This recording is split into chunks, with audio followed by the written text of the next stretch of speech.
नमस्कार सहकारी मित्रांनो, माझ्या यूट्यूब चॅनलला आपल्या सर्वांचं पुनश्च एकदा हार्दिक स्वागत आहे. आपण जर सरकारी कर्मचारी असाल तर ही खास बातमी आपल्यासाठी आहे. नुकतंच शिक्षण संचालकांनी दिनांक 18 एप्रिल 2024 रोजी एक अतिशय महत्त्वाचं परिपत्रकही निर्गमित केलेले आहे. त्या पत्राचा विषय असा आहे की राज्यातील राज्य मंडळाच्या प्राथमिक, माध्यमिक व उच्च माध्यमिक शाळांना 2 मे पासून उन्हाळी सुट्टी ही लागू असेल, असे आदेश गुरुवारी निर्गमित करण्यात आलेले आहे. राज्यातील राज्य मंडळाच्या सर्व शाळांमधील विद्यार्थ्यांना 2 मे पासून उन्हाळी सुट्टी जाहीर करण्यात आलेली आहे.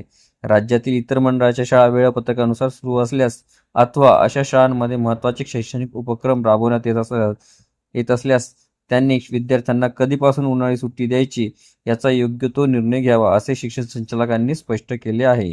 आगामी व्हिडिओ सविस्तर बघण्यासाठी कृपया आपण डिस्क्रिप्शन बॉक्समध्ये दिलेल्या लिंकवर क्लिक करा आणि संपूर्ण व्हिडिओ पाहावा.